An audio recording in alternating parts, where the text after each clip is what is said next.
Você sabe quem foi Irineu Evangelista de Souza? E Barão de Mauá? Você se lembra desse nome? Sabe quem é? Pois bem, é impossível contar a história do nosso país sem falar da história deste brasileiro determinado. Um garoto que aos 10 anos perdeu o pai e 2 anos depois foi obrigado a deixar o Rio Grande do Sul em direção ao Rio de Janeiro para morar com um tio. Chegando lá, já se empregou como balconista.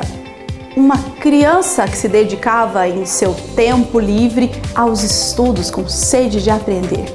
Ainda muito jovem, conseguiu trabalho em uma importadora inglesa e foi lá com eles que aprendeu o inglês, a contabilidade e a arte de negociar. Ambicionava ter o seu próprio império, mas mais do que isso, Irineu era um abolicionista. Acreditava que todo ser humano deveria ser tratado com respeito e acreditava no desenvolvimento do nosso país. Aos 40 anos, Irineu Evangelista de Souza já tinha um orçamento maior do que o próprio império, e isso tudo conseguido por seus próprios feitos. Também já tinha conseguido trazer para o Brasil um feito histórico, a primeira linha férrea traga com tecnologia inglesa. Também já tinha iluminado o Rio de Janeiro com tecnologia a gás, ligado o nosso Brasil à Europa através de cabos submarinos, e assim o Brasil pôde se comunicar através dos telégrafos. Um homem assim tão poderoso que das 6 empresas mais importantes do nosso país na época era dono de 4, obviamente que incomodou o império e a elite que governava o nosso país. O Barão de Mauá terminou a sua vida pobre. Perdeu toda a sua fortuna para pagar as dívidas decorrentes de todos os seus investimentos. E isso aconteceu em devido aos vários golpes que sofreu nas suas empresas, entre eles até mesmo um incêndio criminoso. Ao fazermos uma comparação entre a história do Barão de Mauá e o nosso Brasil atual, nós percebemos que estamos carentes de Irineus. Pois é, o Brasil anda necessitando de pessoas que queiram o seu próprio crescimento, sim, mas que não deixem de lado o desenvolvimento do nosso país, que é tão grande e tão rico e com tanta capacidade de crescimento ainda. Estamos carentes de pessoas que queiram mais do que o seu próprio benefício, o bem comum, e lutem por isso. Se você gostou desta história e gostaria de saber um pouquinho mais, nós indicamos para você que assista o filme Barão de Mauá, o Imperador e o Rei. Nós temos certeza que você vai gostar. O Brasil teve 35 presidentes, 2 imperadores e um rei. O Rio de Janeiro, Irineu, aqui é o começo do teu caminho. Você vai vencer ou perder? Eu vou vencer. Ele sonhou com um país do futuro.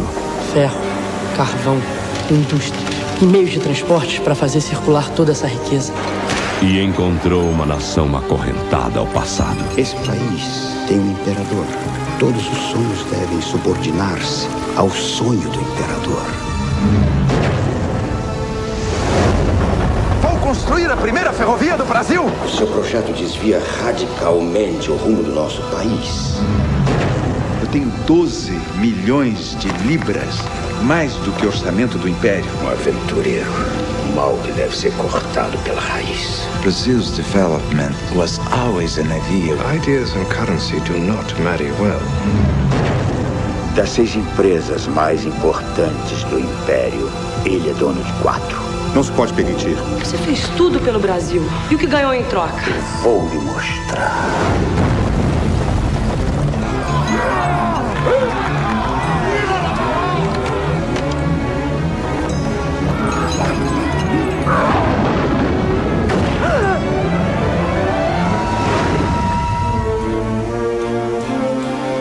Existem pessoas que nasceram para mudar a história. E você vai conhecer um rei que enfrentou o Império. Eu sou o Barão de Mauá. Paulo Betti, Malu Mader, Otton Bastos, Michael Byrne e Richard Durden. Uma superprodução do diretor de Guerra de Canudos. Mauá, o Imperador e o Rei.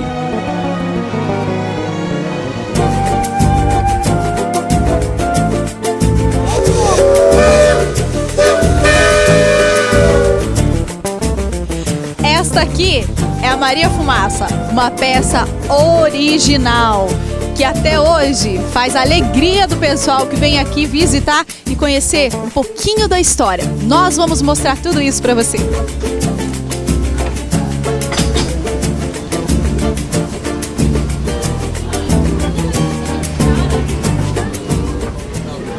A primeira ferrovia comercial do mundo foi construída na Inglaterra em 1825 e 29 anos depois chegou ao nosso país. Em 1854, o pioneirismo de um brasileiro abre as portas do progresso para o Brasil. Construída por Irineu Evangelista de Souza, a Estrada de Ferro Mauá foi a primeira ferrovia do Brasil. Partia da praia de Mauá, no fundo da Baía de Guanabara, até Fragoso. Foi inaugurada em 30 de abril de 1854 por Dom Pedro II, que no ato deu a Irineu o título de Barão de Mauá. A baronesa, locomotiva pioneira, está conservada e exposta até hoje no Museu de Engenho de Dentro, do Rio de Janeiro. Na Inglaterra, Irineu buscou tecnologia para aprimorar os meios de transporte no Brasil. Antes, todo feito por carros de boi ou mulas por estradas de terra mal conservadas, o que prejudicava o escoamento da produção, principalmente cafeeira, que vinha se tornando a base da economia brasileira. As linhas férreas trouxeram desenvolvimento. Foram elas que proporcionaram o aparecimento de vários vilarejos em torno das estações. Ajudaram o Brasil a se tornar um país capitalista e industrial. Ajudaram o Porto de Santos a se tornar o maior porto brasileiro, que cresceu para receber o café que vinha pelos trens. Partidos para embarque no trem da imigração, por gentileza.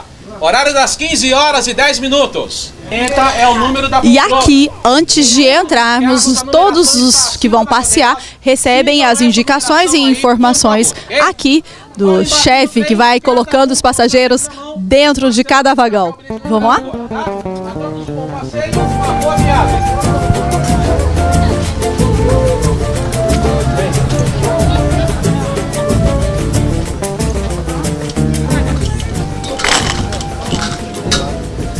Vamos entrar e você vem com a gente. Embarca!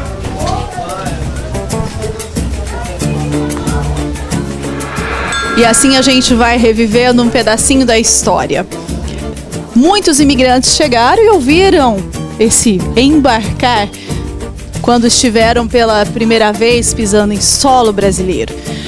Os transportes eram realizados basicamente de trem, que não eram exatamente como este, um dos modelos que foram usados. Estar aqui, onde muitas histórias já aconteceram, em que tantas pessoas já passaram por ele, chegaram aos seus lugares, aos seus objetivos, é no mínimo uma situação encantadora.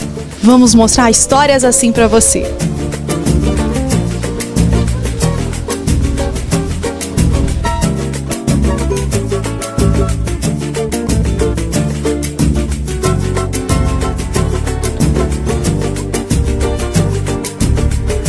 A ferrovia ela foi idealizada pelo Irineu Evangelista de Souza, Barão de Mauá.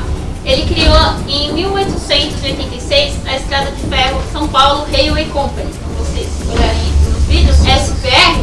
A São Paulo Railway Company, ela foi idealizada por ele porque ele foi na Inglaterra, viu os mecanismos e teve a brilhante ideia de criar a ferrovia aqui no Brasil, com o capital dos ingleses. Acabou a concessão, ele criou a SPR com o intuito de transportar carga do interior das fazendas para o Porto de Santos para exportação, certo? Depois que acabou a concessão, que foi devolvida, foi criada a estrada de ferro Santos a Jundiaí.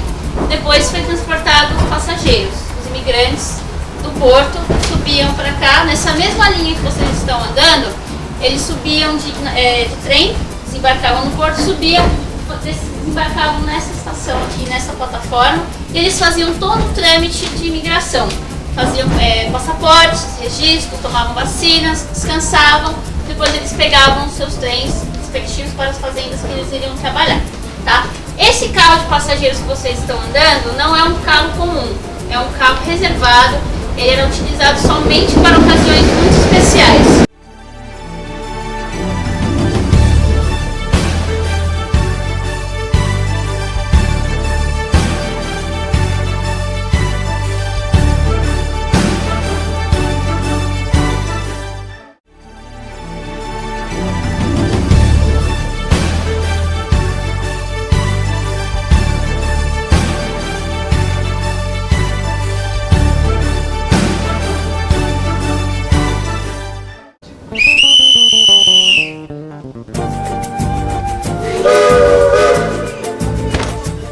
E o nosso passeio de Maria Fumaça tem aqui um vagão que ele é considerado, vamos dizer assim, como disse o maquinista, um pouco mais que a primeira classe, é uma super classe. E aqui nós encontramos o Edivaldo.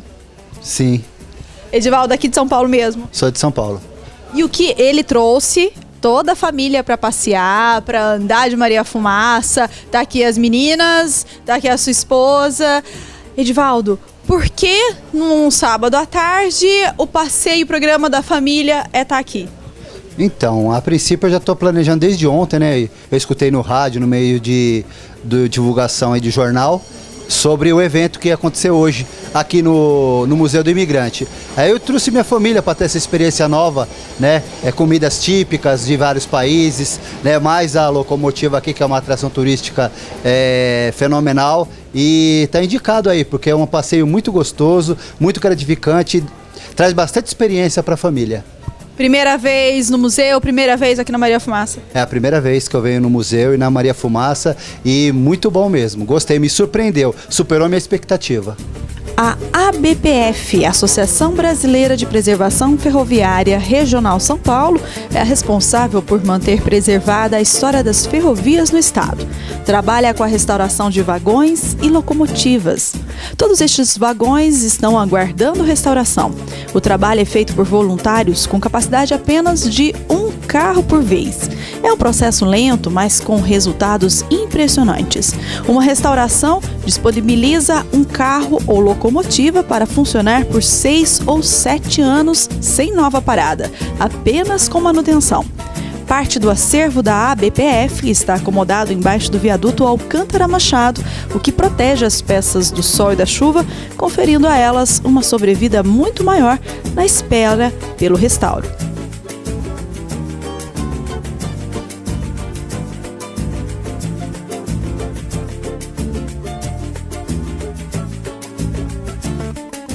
Nós paramos aqui no ponto final da ida da Maria Fumaça. Nós vamos voltar agora, vamos até lá na frente no próximo ponto, depois voltamos no ponto de início. Obviamente, a Maria Fumaça não tem o seu circuito específico, primeiro para ela não utilizar as linhas dos trens modernos, né, para não atrapalhar o trem comercial, o transporte de passageiros e de cargas, e também para que ela possa não trazer nenhum prejuízo comercial para as pessoas e para as empresas. Então, esse trilho onde nós passeamos é um trilho especial, exclusivo da Maria Fumaça, e é um passeio histórico, cheio de informação e que nos remete a essa época da nossa história brasileira, dos nossos momentos de imigração. Este é o passeio da Maria Fumaça que nós, imigrantes, agora mostramos para você. Nós vamos falar com a pequena. Qual que é o seu nome? É Graziele. Graziele, primeira vez que você está passeando de Maria Fumaça? E eu tô adorando. A senhora é que trouxe essa princesa para passear. Qual a importância de trazer essas crianças para mostrar esse lado de São Paulo que às vezes nem os adultos conhecem? É a curiosidade que ela tinha de saber o que era uma Maria Fumaça, em primeiro lugar. E depois, sobre explicar para ela onde veio o tataravô, como ele chegou aqui, né? E explicar sobre um pouco da história, né, da nossa família, eu acho que é importante.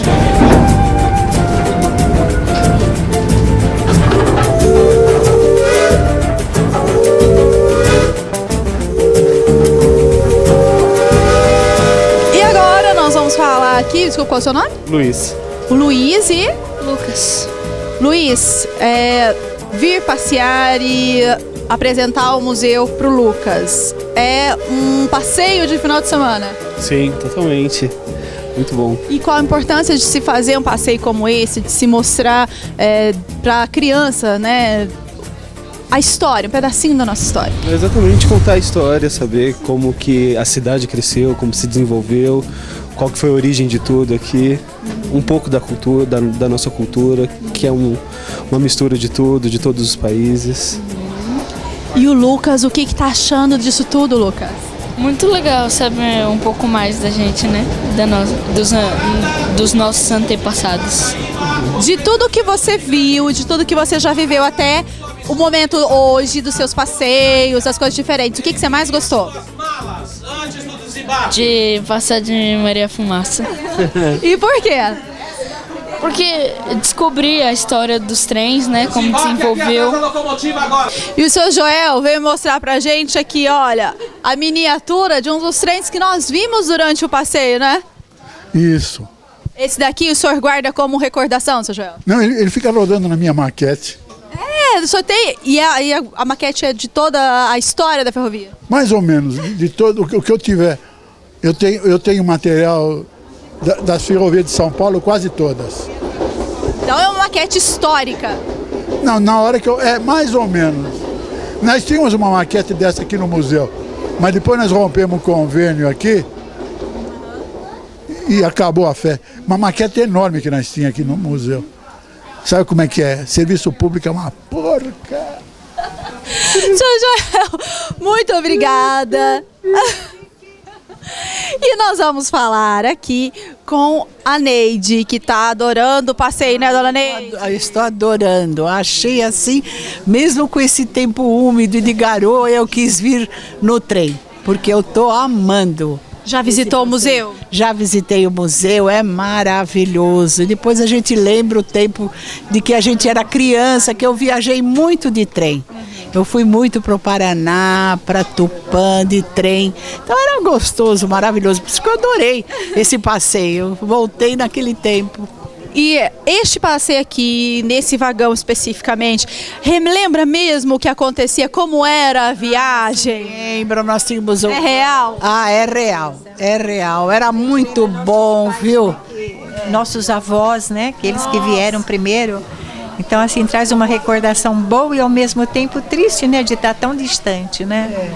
Mas valeu muito. Gostoso, porque a gente viajava, meu avô tinha uma fazenda de café no Paraná. Então nós viajávamos de trem, de cabine, todo aquele conforto com carro-restaurante. Era uma delícia, viu?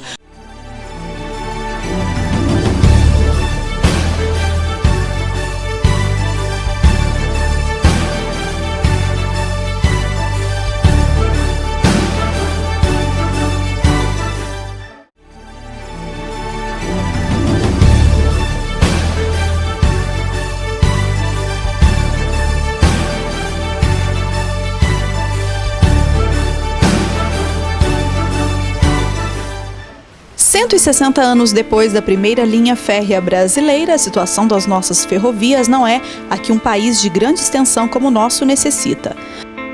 Atualmente, dos quase 29 mil quilômetros de ferrovia existentes no Brasil, apenas 1/3 está em operação. O transporte de passageiros por trem começou a ser deixado de lado no fim dos anos 50, quando os planos de Juscelino Kubitschek de acelerar o crescimento de 50 anos em 5 privilegiou a entrada de fábricas de automóveis no Brasil. O Brasil agora se apresenta numa fase extraordinária de desenvolvimento. A sua dimensão imensa continental está sendo rasgada por estradas que ligam em todas as direções o solo brasileiro. Os carros eram símbolo de modernidade e progresso para a época. Então, estradas foram abertas e as locomotivas se transformaram em coisa do passado e foram esquecidas sem nenhuma manutenção. Naquela época, a população já sofria com a deficiência do transporte. Atualmente, o principal objetivo das linhas férreas no Brasil é o transporte de cargas, sendo o minério de ferro e o carvão mineral responsáveis por 76% do volume total, e o restante fica a cargo do transporte de grãos e containers. E assim, um país que chegou a transportar 100 milhões de pessoas sob trilhos, hoje transporta pouco mais de 1 milhão em apenas 2 linhas comerciais de longa distância existentes em território nacional. Uma que liga Vitória, no Espírito Santo, a Belo Horizonte, em Minas Gerais, e outra de São Luís, no Maranhão, até o sul do Pará. O marco zero das linhas férreas no Brasil, a estação de Pacobaíba, aquela construída pelo Barão de Mauá, abriga hoje uma sala de cultura e exposições e tem a promessa de ganhar um memorial informatizado para contar a história das ferrovias no Brasil. Conhecer e valorizar a nossa história e a de homens e mulheres que contribuíram para o desenvolvimento do Brasil é o ponto de partida para estimular as novas gerações a não se conformarem com o Brasil abandonado que vemos hoje.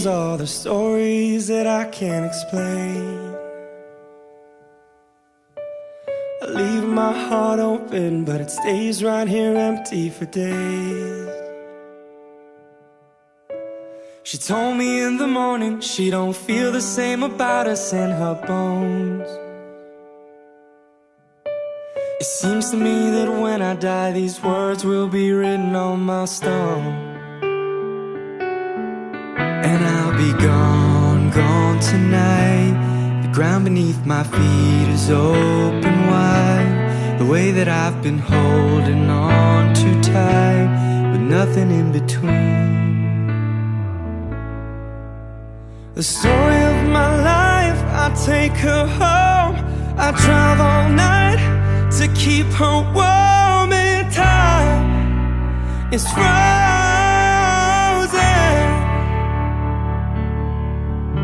The story of my life, I give her hope. I spend her love until she's broke inside. The story of my life, written on these walls are the colors that I can't change.